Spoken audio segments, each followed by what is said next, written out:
Liquor Talk. Another brand new episode starts right now. So get your liquor ready, get it poured up, pour up your shot, whatever you like. And remember to subscribe on our podcast, Spotify, iHeartRadio, wherever you get your podcasts at. I'm your man, Victor, today here in Florida. And today on this episode, this is the first international episode. My guest is joining me from Italy right now. This is probably one of the last places I would think somebody black would be in, but we got somebody in Italy right now. She is the host of the newly started Mull and Wine podcast. Don Melissa, welcome to Liquor Talk, and thank you for joining me all the way from Italy. How you doing today?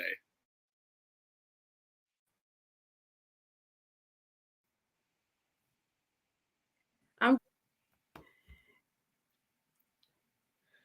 there. Can't hear you. There might be a delay. There might be a delay. I can hear you. I think there's a delay. Yeah. I'm sorry. You're good. Okay. All right. Can you hear me now? Well, I can hear you.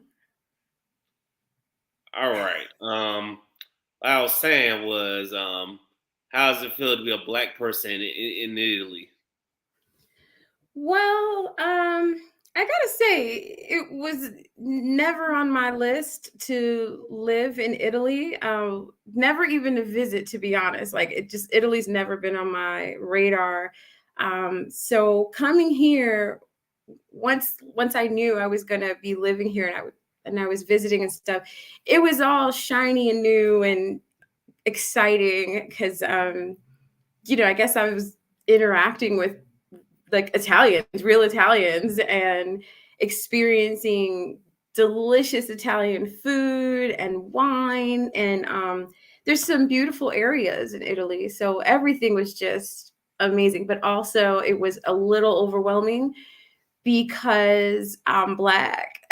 and, and it's not just that they're like, oh, she's Black, she's different. It's like, the fascination, it was overwhelming. I wasn't used to having that kind of attention or scrutiny. And some of it was good, most of it was not so great. So in the beginning it was like, I don't know if I can handle this. It was a lot, but 7 years later it's just life. People, at least in my town, people seem to have calmed down. More Black people have moved here in my town. And then I guess more Black people are coming to Italy. So, it can still be stressful, but it's at least I can be a little more under the radar here than before. Okay, that sounds wonderful. So, talk about your experience when you first got there. Like, what was it like to be? Was it really bad to be under scrutiny? Well, it's funny because I come from a background of like acting and filmmaking, and I'm also a middle child. So for me, oh, you should have told me. I could have had something to drink. Oh, you know what? I forgot to bring my wine. Like, of course, I should have wine. Let me. Okay, sorry, I interrupted myself. But yeah, I come from that background, so I was kind of liking being in the spotlight. I had to take on the role, like how Beyonce had Sasha Fierce. I had to become, I guess, Dawn Melissa, more so, just to mask my anxiety, or at least handle it, I guess, manage it more. And also to just do, because like I said, it was a little bit overwhelming, the amount of attention, the amount of people who wanted to touch my hair or just touch any part of me without permission. Zero boundaries. And then asking questions, and some of them, it was cool because they just wanted to speak English, and they were like, oh, you're from Los Angeles. Like, they were fascinated with me being an American, that aspect. But then the other ones, it was clearly more about fetishization and like, racism and stuff. So it, like I said in the beginning, there was the good and there was the bad and the overwhelming. Wow. 7 years ago. That was amazing. How do you? That's crazy. You grew up in LA, and you end up in Italy. That is wow. It is crazy because, like I said, it was never the plan. Basically, I went to London. I left Los Angeles because I was like, you know what? I don't know if I can commit my entire 20s to LA for film and TV and stuff. It was a lot. And so I said, okay, I'm just going to take a break. I'm going to go to London and get my master's degree. Um, and then, so I'm living in London, and I say this on my own podcast too. Like, I'm like, I feel like those were the best years of my life. It was exciting. It was scary. Um, it was so amazing, and I loved it. And it's a huge city, obviously. And I go from this huge city and three huge cities, New York, LA, and London, to this tiny little town.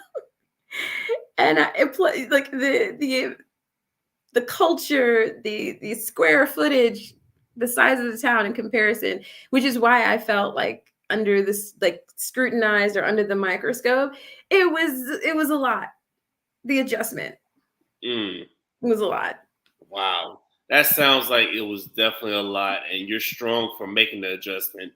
Now, talk to the people about your podcast, the Mull and Wine podcast. What's that? What's your podcast about? Okay, so like years ago, actually, when I was living in London, I had a web series on YouTube. Um, it was called Come Wine With Me. And the premise of Come Wine With Me was me complaining, like literally just complaining about different things, like stupid things, while getting drunk, like just drinking wine and getting drunk.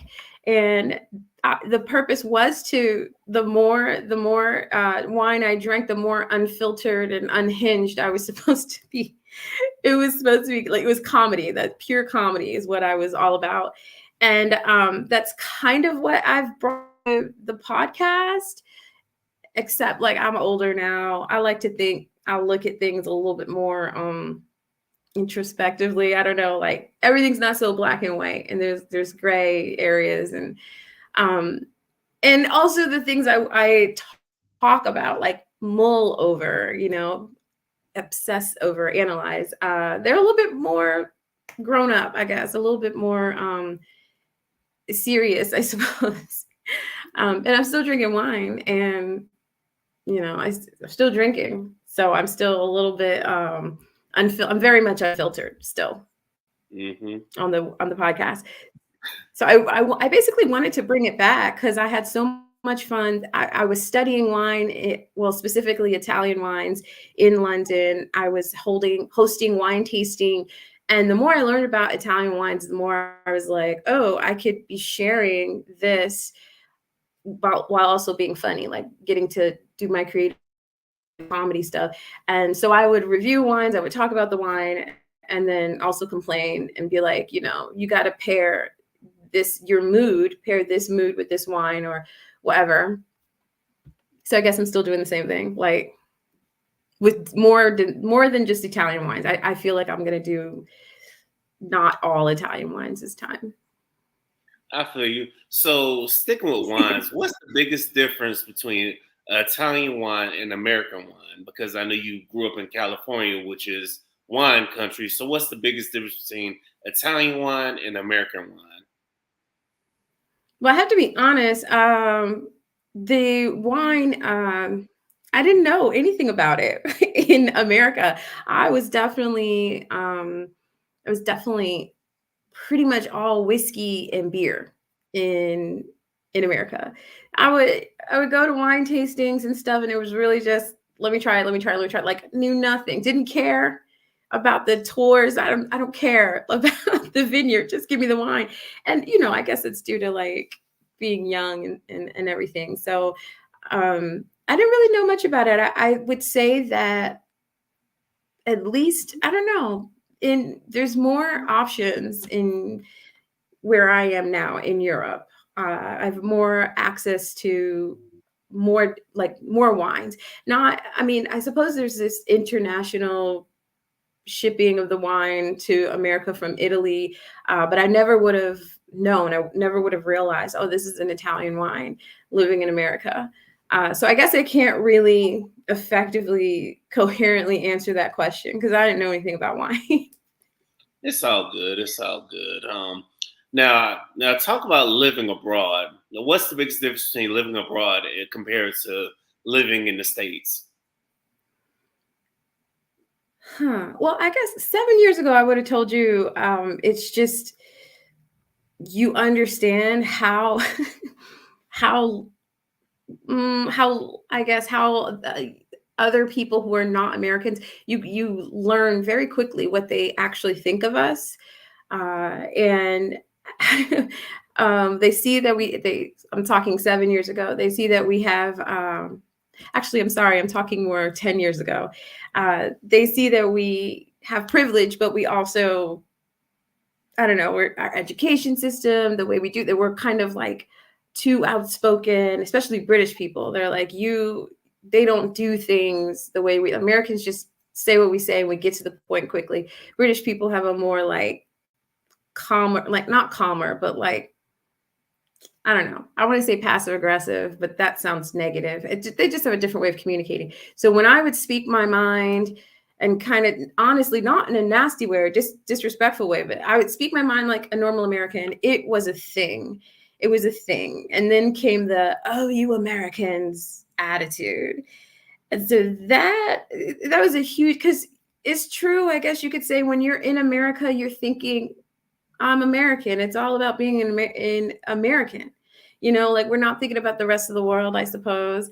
And we don't know as much because our education system but is bad, is what I'm trying to say. So it's true. They're right when they say you don't know anything, you don't care anything about the rest of the world. It's true. It's so true.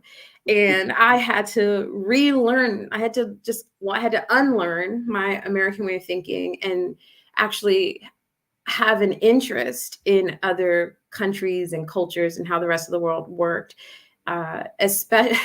especially coming to Italy. If I wanted to, I guess, survive or function here, the way we do things in America, like you have to let that go and adapt to the way they do things in, like, for me, it was England and then Italy. But nowadays, I would say the difference is I feel safer as a Black woman, just in general, outside of the U.S. Really? That's all I can really say. So why do you feel safer outside of the U.S. compared to being in the U.S.?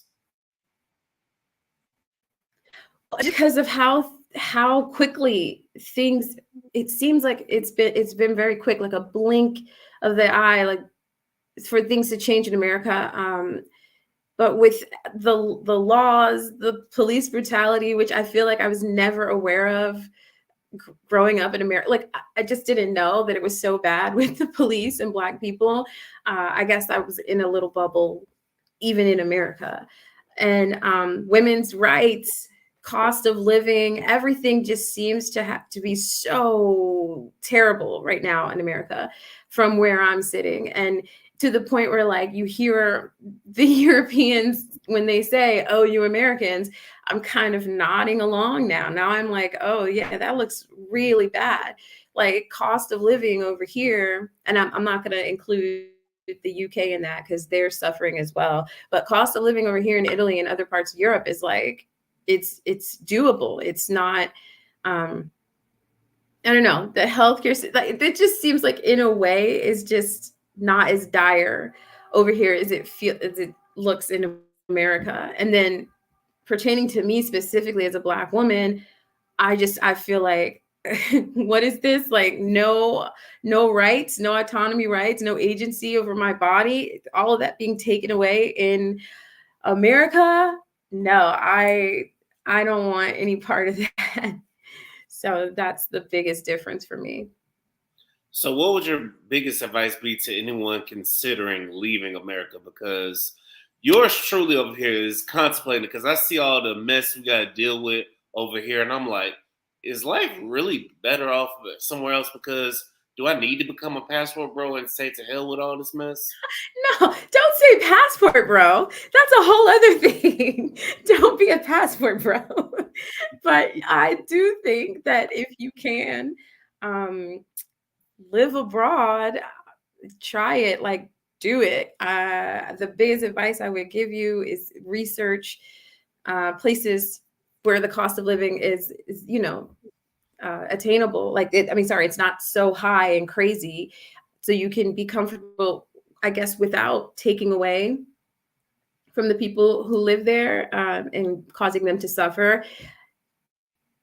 That's another conversation, but like I would research, I would join. There's groups that they have now where they're like helping Black people get the information they need to leave America and live somewhere else. So I would definitely research countries, job opportunities, cost of living, where you might I feel like you're going to feel safer probably anywhere else but America right now, but where you might feel a little safer as a Black man or Black person in general, I would do all that. And then, of course, wherever you decide to go, make sure you don't be like me. Make sure you study the culture, understand the norms first, and then, if there's a language thing, get on that as soon as possible. Because that right now, I have adapted. I've figured it out. Like in terms of how Italians do things, I've adapted. I've accepted it. Some of it's still weird to me, like but Okay, what's something that's weird to you? I think my biggest kind of not gripe with Italians is I guess a gripe, I suppose, or it makes me uncomfortable. Like then everyone's always saying, oh, Americans have this individualism type thing and they kick their kids out at 18. And that's true. And that's weird. That when you look back on it, it's like 18 is still a child. Why are you kicking me out of the house? Even 25 still feels like I'm a child. Let me live here. In America, although that might be changing. But in Italy, they have that as well when it comes to like strangers or whatever, people they don't know. If I see something happening or whatever to someone, I might intervene, I might help them, or like even my neighbors, it's like we're right here, we live right next to each other, but we don't interact. And so it just makes me wonder, I'm like, if there was a disaster, would we help each other? Like, in my head, I think, oh, I'm out of sugar. Let me go see if my neighbor has some sugar, or I might be telling my age here a little bit, but like, let me see if I can borrow some eggs or whatever from the neighbor. But that's unheard of. Like, it's like, you're very weird. It depends. That's my kind of thing. I'm like, y'all aren't all that community minded either. And also, if you grew up in the same town, you're not necessarily open to making new friends and allowing new people into your life. Well, that is a thing here in Italy, and other Italians would agree too. Like, they're like, I grew up with my friends. I've known them since I was 5. I'm not in the market for new friends. And so being a part of a community and getting involved, and it's near impossible as a foreigner, but as a Black person, even more so. So that is, I'm not going to be the token Black girl in Italy. Please don't be the token Black. And that's the one thing I said I don't want to be. I don't want to be that token Black person, because I was that token Black person in high school. It wasn't fun, you know what I'm saying? I need to be around some more melanated people. You feel me? Yeah, it's true. All my life was a token Black girl. It's uncomfortable. It was scary. Looking back, I'm like, I'm so glad I survived that. There's no way any of those white people had my back or would have helped me in any way. But I still had friends. But here, I feel like in Italy, you're not going to be the token Black person. You're not going to be the anything, because these people have their friends and they're not interested in you unless they're an Italian man and they want to sleep with you, which that's a whole big thing. And this is where Italy is where I learned, oh, men and women can't be friends. Like I never felt that way before in my life until I moved here. Because these Italian men, they let you know if we're not smashing, don't talk to me. And that was another adjustment for me. Wow. So I guess now you done told me the difference between Italian men and American men because Italian men they just direct with it. You see, American men, it's like our actions would tell you that hey we want this to happen and we're okay with being friendly and stuff. We because we want to be friends and stuff. But I see Italian men they're a little more direct with it, huh? They they are, you know what, on the I guess on the one hand, it's like at least I'm not wasting my time. There's no games being played, I suppose. On the other hand, it's real disrespectful. It's like they're letting me know you're not even human to me. You're parts.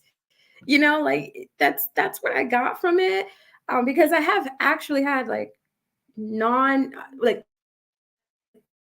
completely platonic, no romantic interest male friends. And I never felt so disrespected by men. Never, I feel like I was never disrespected by men until I moved to Italy. To the point where I actually said this to an Italian man once, and he looked at me and he's like, really? Like, how is that possible? That's how far behind mentally these men are here. The patriarchy, all that misogyny is like 100 times worse here. And it's out there. It's just out there for you to see. There's nothing hidden about it, no secrets. And a lot of the women kind of like uphold it. Either they don't recognize what's going on, or they're like, well, that's just how it is here. That's their mantra. That's just how it is here. That's all And, they and ever they're say. and they're just okay with it. I don't know if they're okay with it. I don't know if they're okay with it. I think a lot of them don't realize it. They don't know, don't recognize it, because even in America, all over the world, women are just learning to decenter men and like recognize what's going on and kind of realize we shouldn't be playing second fiddle and everything shouldn't revolve around men. Okay. All over the world, we're just kind of learning that. I probably never would have seen any of it, and if I hadn't moved to Italy. So they kind of taught me something here. But but I think some of them do kind of uphold it. Like they're like, what's wrong with it? I don't. And there's when you got those type of people, there's no arguing with them. There's just, okay, let you live in that reality, and I'll be over here. Because I tell you, these Italian men, even if I call them out on it, they see nothing wrong with it. And I know part of that is fetishization of me as a Black woman, but another part of it is that, yeah, you're just a woman. You are just a Yeah, woman.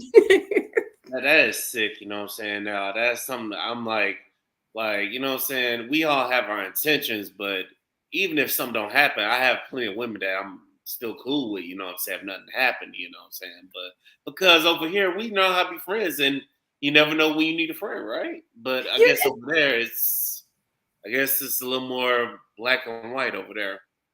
it's definitely more black and white over here. Like I said, first of all, they have their childhood friends growing up, and there might be some people. The thing is that I feel like I've met some people a few, very, very few, who have been a little bit more like open-minded, forward thinkers, but they're still a part of that group. So they haven't quite been able to, be on their like branch out, learn more, discover more. Sorry, my wine has arrived. I ordered wine and it arrived.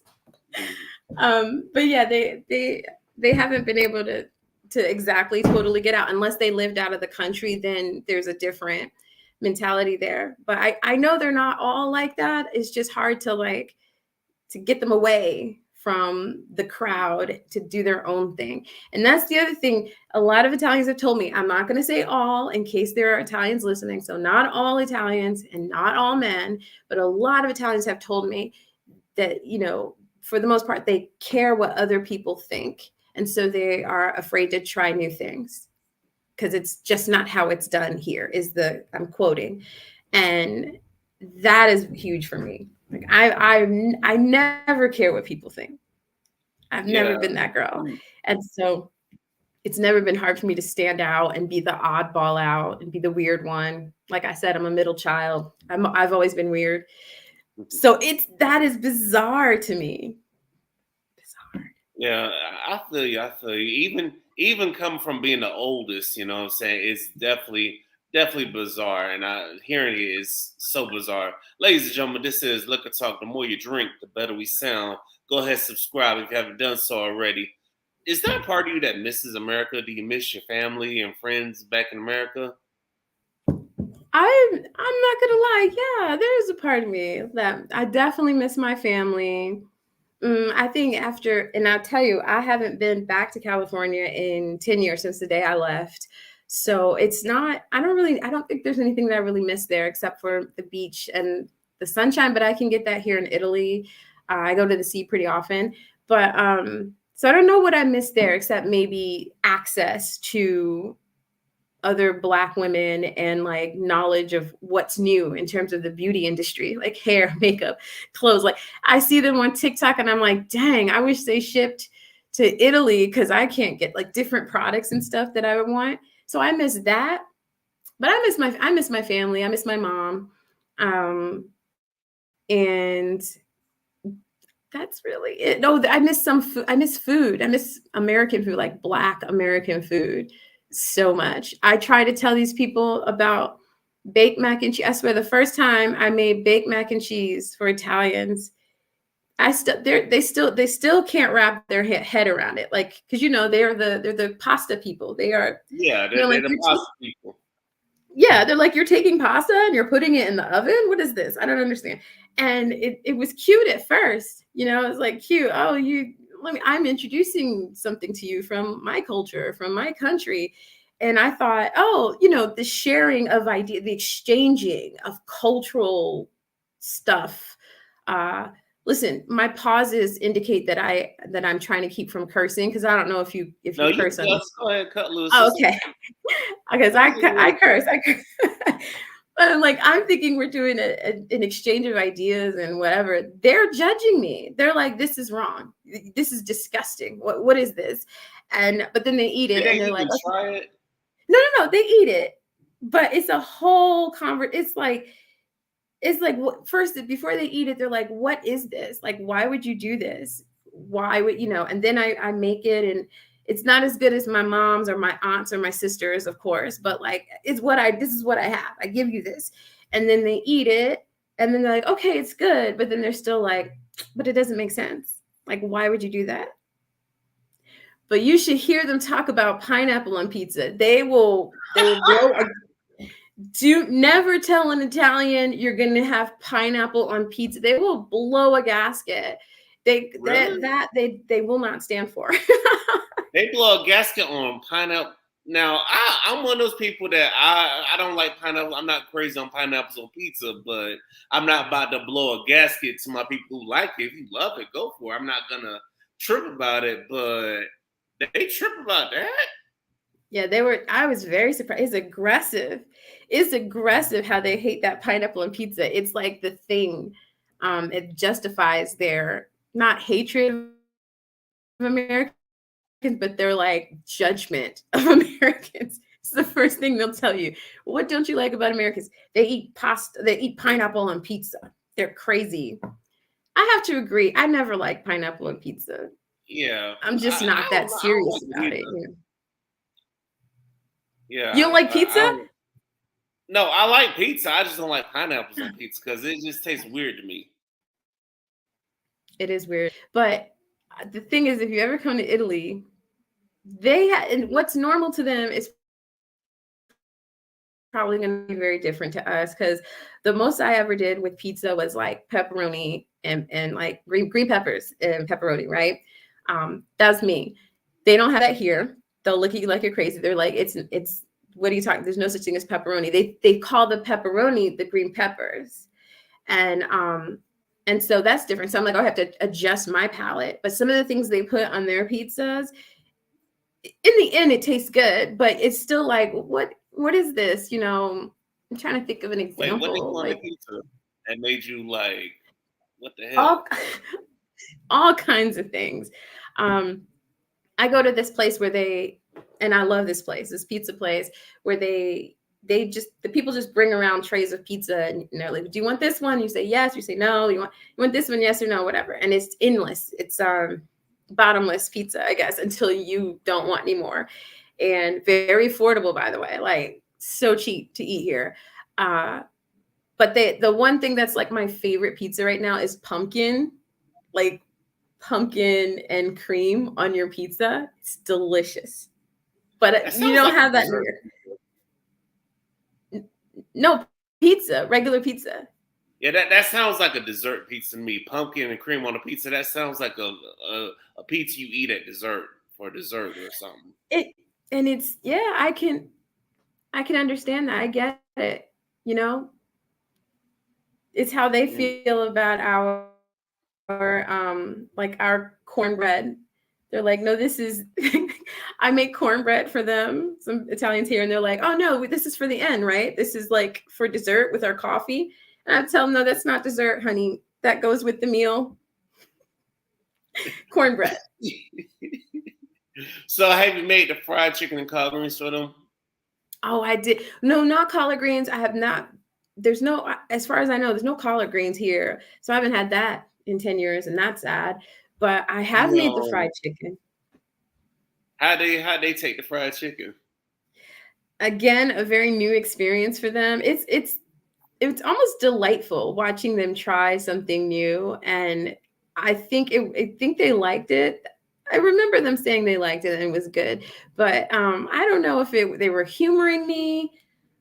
I'll tell you this much: not all, but pretty much every Italian I've met personally, when they go to other countries, when they do travel, they eat Italian food. What the hell is wrong with them? Not all, not all. I would just put that out there, but like that is my experience. Also, when they move to other countries, they only have Italian friends. Do you see what I'm saying about the Yeah, way it's that they like they're very closed minded. You know what I'm saying? Like now, I would think the same way. I'm trying to go somewhere where the black people are, but I would be open minded. I mean, if somebody of another race wanted to be friends and wanted to show me the ropes, I wouldn't be oblivious to it. But I definitely want to see my black people first. But I'm still open minded to where I see somebody of another culture help me out. I'm definitely gonna show them some love. Yeah, same. I mean, I came here definitely wanting to make Italian friends for sure. Like I went after that. Um, and I did it also when I was in London, living in London with, British people. But oh God, I can't even. But it's just, but I also wanted black friends. Yeah, I'm like, especially black female friends. It was an opportunity to branch out from what I was used to back in America. But the first and foremost, I want to engage with the people who are from that country. I want to engage with that culture. I find it very odd that you live in a place, like certain people that I know, like you live here for 10 years and you only have Italian friends. It's very odd. Yeah, it is very odd, but you have some people here in America that are set in their ways too, what I'm saying, not really want to be out and stuff. So um That's true. I'm gonna shift to a personal how's the dating scene there? Because I know you told me how the men are fetishing and stuff. Did you stumble across the one yet over there, or how is it over there? I will say, like I said before in the beginning, it was very overwhelming the amount of attention that I got.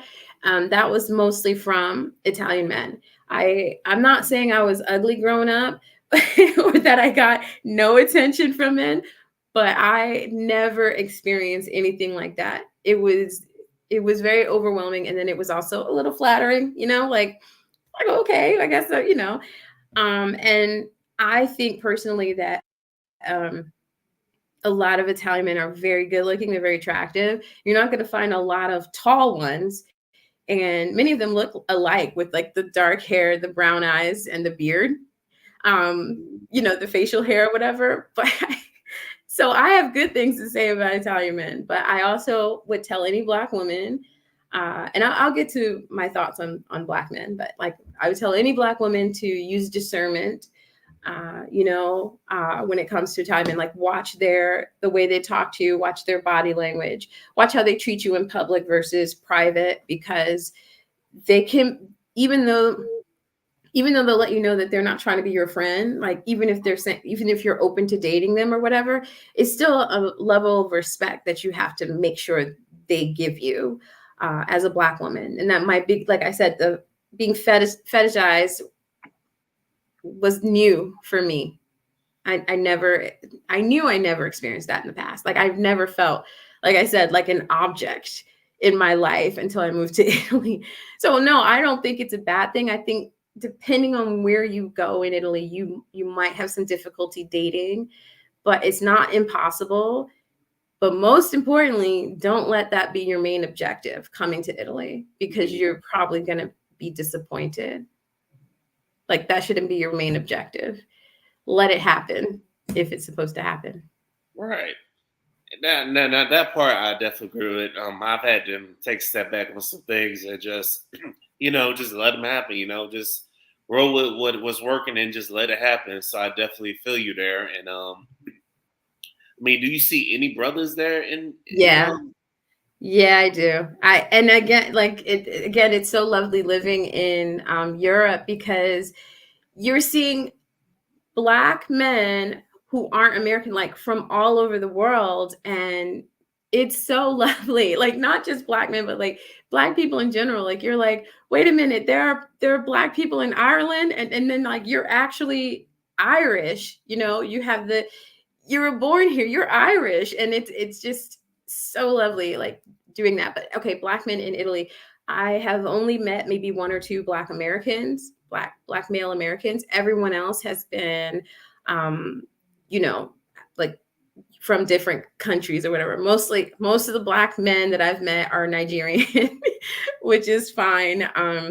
Obviously, I think they have a lot more luck, obviously, with women here than with Italian women or women in general here than Black women do the other way around.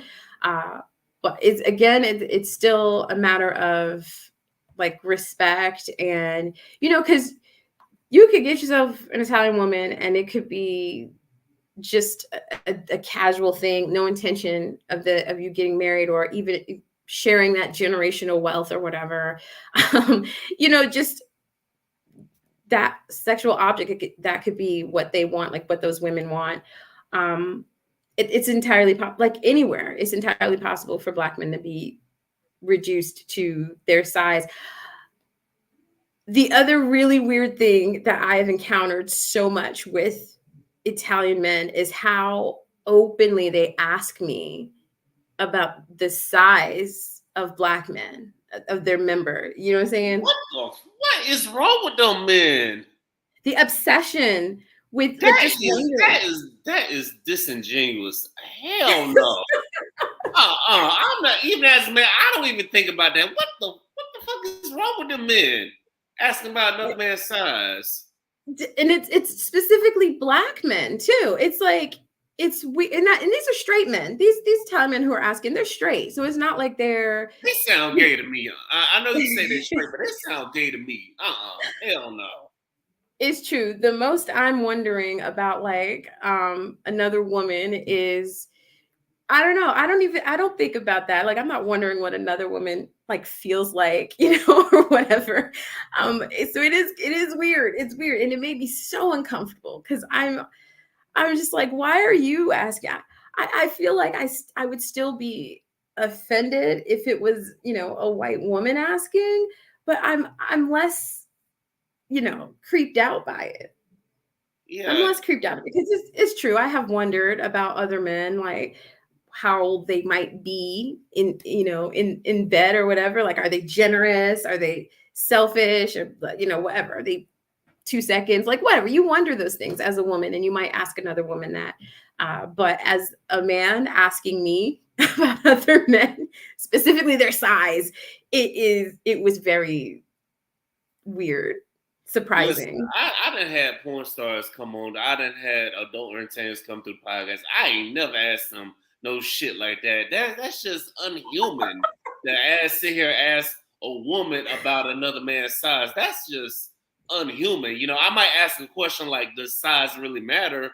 But I'm not about to ask them about specifically a man's size. This man's size. That's unhuman. And I've told them, like, because I'm not going to answer that question. I say size doesn't matter. What you need to be worried about is whether you're pleasing the woman you're with. Like, first of all, do you like the woman that you're with? Do you like her as a human being? Are you actually attracted to her? Do like, or if you don't like her, if you don't care about her, then first of all, leave her alone. But secondly, if you know what you're doing, then the size doesn't matter, So I guess I got a little bit protective of Black men in that respect. It's probably the first time that I ever thought about Black men being with non-Black women. Like, it was just never something I cared about before. Again, my whole mentality changed when I moved to Italy. It's like all these facts and truths about the world were thrown in my face, and I had to grow up, I guess, come out of my bubble, because it's crazy. It's Is that crazy. something that people wanting to travel abroad is going to experience the truths about things that you just gonna have to come out your bubble about? You're definitely gonna, and the thing is, yeah, you're definitely gonna have to come out of a bubble when you move out of America. But okay, so let me just, I'm from Newark, New Jersey. I was born there. So I've seen the real world, like in terms of how like Black neighborhoods. Then I was pulled out of that and I went to white schools and had to learn the code switch and all that kind of stuff. And it just, everything that you knew about the world was happening on the other side of the block, or the train tracks, whatever, so to speak. So I was in that bubble away from the real world, like what happened to Black people, what happened to, misogynoir, all that kind of stuff. I wasn't understanding. I wasn't seeing it because I was always with the white people. And the only, and in reality, just completely left when I went to film school, because I'm living in my bubble of make-believe, and these are the people that I'm in the world with, the other creatives, the other filmmakers, the other writers. And again, the real world, doesn't exist. Even in California, I would say, yes, I'm broke, but I'm like bougie broke, like none of it mattered because I'm in my world of make-believe. And when you go outside of America and you realize what other people think of Americans, that's the first blow to your ego, the first blow to your, like the first, sign of reality, like the reality check that you have to get. And that sucked. That really sucked. Like, that reality check was really hard to accept. And then you kind of you start to see relationships, male and female relationships, and how they actually have been for other people. I might have known it sooner if I was more of a dater, if I dated, in America, but I didn't. I was, in long-term relationships. I never really dated. To be honest, I guess I don't really have a lot of experience with different men. So I didn't understand anything. I feel like if I told someone recently who's like really good at dating. I said the 1 year, it's like 1 year of being single and I was trying to date, I got played so much because I had no idea how men acted, how I was supposed to act, like anything. I was just super innocent and naive and trusting, and like, I got played, so that, but then it was like, okay, that was that. And then I'm in relationships, long-term relationships after that. And I never really looked back at it. But now it's like, okay, I see that there might be a lot of issues in the Black community between Black men and Black women. I see that now. And you know, just like Black women being expected to stay in the race, we only be with Black men, but then also having to settle. And then, but when we go out and date other people or have higher standards or whatever, then it's a problem. We're the problem. And I never thought that that's how men thought of us. And I never thought that Black women were ever settling or ever believing that they can only be with Black men, or that Black men were the only people that could love them. Didn't learn any of that till I moved to Italy. Not even Black Americans, but like non-American Black people. They're the ones that have been sort of showing me this. And then of course there's TikTok. So yeah, there you go. TikTok, they trying to ban over here, you know what I'm saying, which don't make any sense. I'm like, all these damn issues we got in America, y'all trying to ban TikTok, but that's another conversation for another day. But I definitely feel you. It's like it's definitely an eye opener, but and even as me, even me growing up over here, it's like I've always just been loyal to my sisters, no matter what. You know what I'm saying? It's just I haven't even looked away of another race woman because I graduated from a HBCU, so it's like it's kind of hard to look at the other races of women when they were all right there. You're like, God damn, one day. But and I kind of feel you on being single and getting played. And it's just you got to a point where you just chilling now. You know what? I ain't doing nobody because we don't know if you trying to be a player, you trying to be real, or you might be real until your ex boyfriend show up. So it's Wait. Oh, you mean for you? It's for me, for a lot of people I know over here. I don't know how it is for you right now.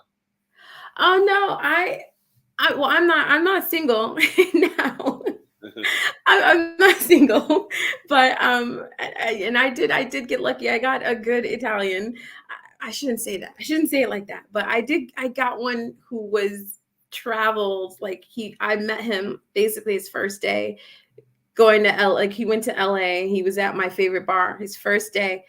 I said, "Oh, okay, you're Italian." And okay, cool. And I said, "Well, you're mine. You're done. You're not going to meet anyone else while you're here on holiday." And okay, I didn't say those words, but that's how that worked out. I don't think if I'd come to Italy and met someone who'd never left the country, never seen a Black person before, like I don't think it would have been for me a positive experience. I think if I was single here in Italy now, I would still be struggling, trying not to get played and dealing with that, like dealing with the craftiness of men, but also dealing with the fear of being like disrespected, fetishized, and all that kind of stuff, like as a Black woman.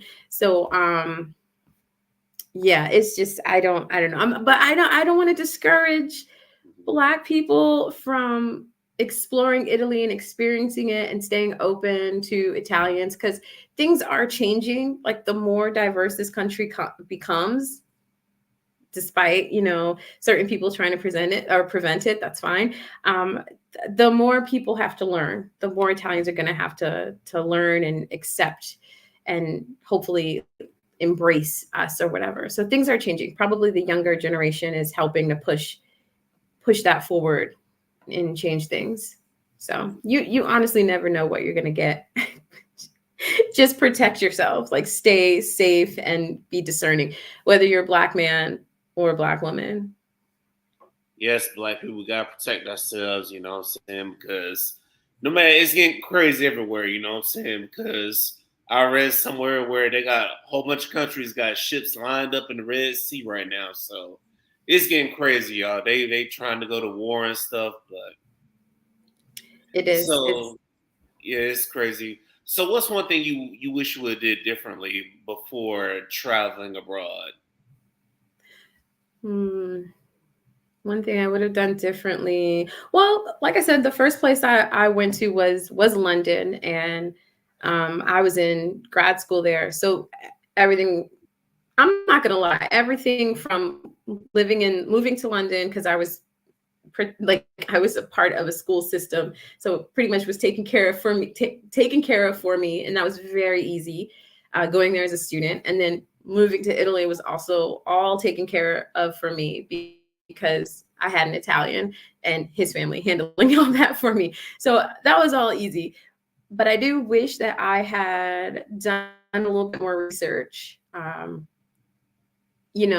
it came to living in England, like done a little bit more research on British people, so I wouldn't have been so shocked at how closed off they are, despite their lovely, polite accents. Like I missed a lot of the sarcasm, a lot of the passive aggressiveness, a lot of the insults. I missed because I didn't realize. I thought, oh, British people are so nice. Their accents, because they sound so nice. Like I missed a lot of it, went over my head, and I wish I'd done more research on that. I also wish I like found out more about Black British people before going, because they definitely hurt my feelings going over there. Like you can't just walk up to a Black British person and be like, we're friends, we're the same. No, you're not. And they will let you know. They're even more closed off to you as an American and as a Black American than the white people would be, in my personal experience. You're not getting invited to their home. I don't care how many years. I don't care how many years a Black Brit. You're probably never going to get invited to their home if you're not one of them, Nigerian or something, like, just for example. Which is, I had to accept that. It's just how it is. That's real. That's real. Excuse me. So what's your plans for your podcast? Plans for my podcast. What I really want to do is kind of reach a community of people, especially women, to kind of laugh and kiki with, but also maybe tackle some of the things that we kind of go through, that we might be experiencing. I've always wanted to be a part of like a community of Black women and get to know them and find out more about them and their lives and stuff. Like before, when I first moved here, I had these projects going on where I was trying to connect with other Black girls in Italy, and it was going fine for a while. And then it was kind of new, but then more Black women started doing it, especially Black American women. And they, so now they're doing it, and it's good for them. I love that for them. They were able to make it into a bigger thing than I was. So that's what I want now, again, for Mull and Wine podcast. I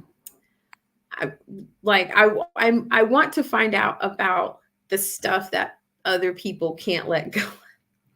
Like we should let go of, but we won't be able to until we like analyze it and really like talk about it. Because I don't know if you're like this. I don't know who else is like this, but I have like cringe memories, from years and years. And I have a lot of them. I've always been in an awkward situation at one time or another in my life. And it's funny to tell those stories. It can be cathartic to share them and just not have them, in my head or in my heart, just for myself to cringe at every 2 seconds. So that's what I want. I want to share those stories, and I want other people to share their stories so we know that we're not alone.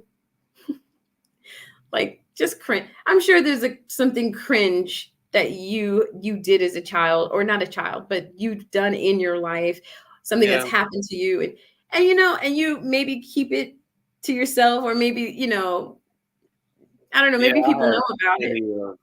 I have plenty of cringe stories. I've shared them on other podcasts, and some have kept me from, some cringe stories have kept me from reconnecting with other podcasters as well. So it's some things. It ain't no grudges or nothing like that. I'm not sitting here mad with the person, but I'm just like, because of this cringe story, this situation, I'm like, yeah, I'm not gonna reach out to you again. So I definitely feel you. Yeah, I definitely have that too. I think that because of the fact that I keep going over it and over it in my head, and it's just me thinking about it. I always doubt myself. Like I'm like, oh, I'm embarrassed. This is my fault. Meanwhile, they get to move on and not think about me or the situation when they also contributed to the cringe, to the issue. But I'm the one who hasn't let it go. And I feel like, Yeah. yeah, I want to bring more people into that so we can all share our stories and we can all hopefully heal from it and let it go while we're drinking wine or whatever you want to Yeah. drink. Listen, yeah, I might need some wine for these stories, but yeah, like, I definitely agree. We all have the cringe stories that we all let go of. Meanwhile, this person probably living their best life. They might be, if you run to them in person, they might be happy to see you, and and they don't understand it when they get that death stare from you, or they just get the cold shoulder from you, and they not understanding why. I'm like, maybe because I've healed from it, but I've just determined I'm not gonna, associate with you. But Yeah. Or it's if you're like me, oh, sorry, go ahead. no, go ahead. You got it. Oh, I was saying that, you say death stare or cold shoulder, or if you're like me, you kind of run or hide or just have that. I know the face that I make when I'm uncomfortable or when I'm remembering, like I do this face and I can feel myself making doing the expression. I can't stop it. And it doesn't go away. It's just, there was a very embarrassing situation that I was in uh, with a person, and and every time I would see this person, they would be like, "Oh, hey, Dawn, how are you?" And my face, me remembering that embarrassing moment, and then after a while, they would notice it, and they would be offended. They would be offended by my expression. It was an interaction, a physical interaction that was Yeah, just so cringe, and I think they took offense to it because they're realizing that I'm not proud of that moment, and they're like, oh, maybe maybe feeling inadequate. But finally, they left me alone, and I was like, good, because that is so cringe to me that moment happened.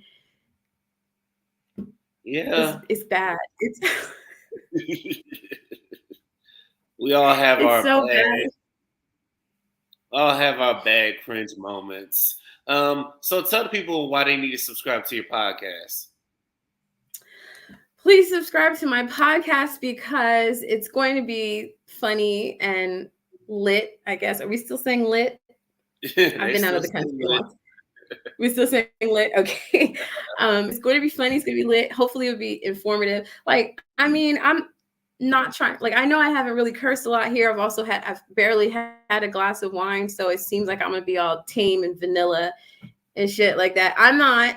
Like I said, I am unfiltered, sometimes unhinged, and I just like to have fun. And I would love for people to kind of join in and have these unserious discussions with me while we get a little tipsy. Yeah. See, now when you bring me on, you just gotta let me know when, and I'll definitely have some liquor to go with the wine. Because even though I'm in the United States, I'm in Florida, the United States, I'm just a DM away. That's the beautiful thing about technology. We can make shit happen, even though we could five a country, a whole continent away and stuff. So whenever you're Yeah, ready to have me, bring me on. I'm ready to go.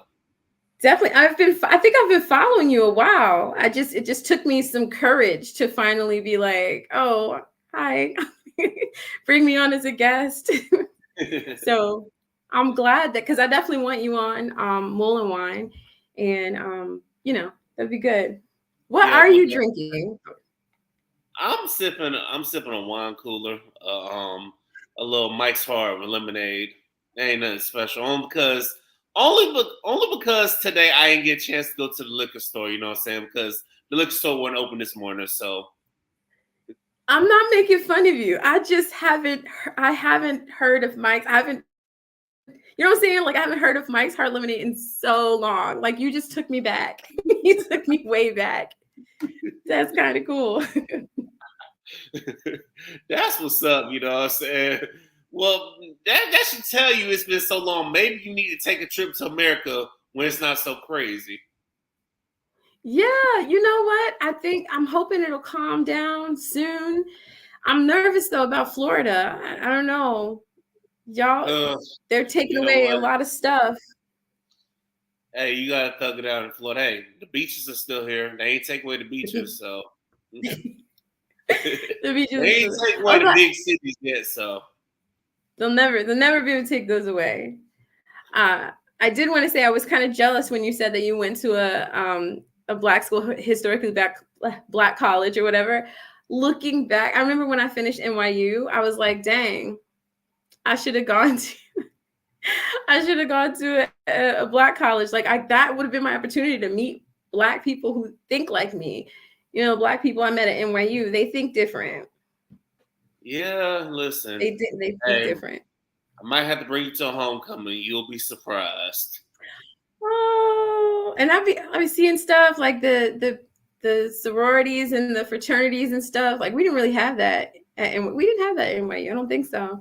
So I missed out on a lot. Yeah, but So hey, much. it's never too late to catch up. Is it? Are you sure? Because I mean, y'all have made your connections. You got your lifelong friends now that you went to college. I've I nothing. mean, yeah, but I mean, you still make connections just because you have your lifelong friends. But some of those friendships fall off. You grow apart from those, so you gotta make new connections to retool and always meet new people. So never too late. That's true. You're right. Except it's a little difficult here, like I said, in Italy, because these people are like, I'm good. E Yeah, basta. that's what it sounds like. Well, Don, I want to thank you for coming, joining the Liquor Talk. I know we in America. You made time to come from all the way from Italy to make this an international episode. I definitely appreciate it. And I appreciate everybody listening, the subscribers. We pushing for 300, y'all. We'll be there soon. Until next time, we out this thing, y'all. Peace.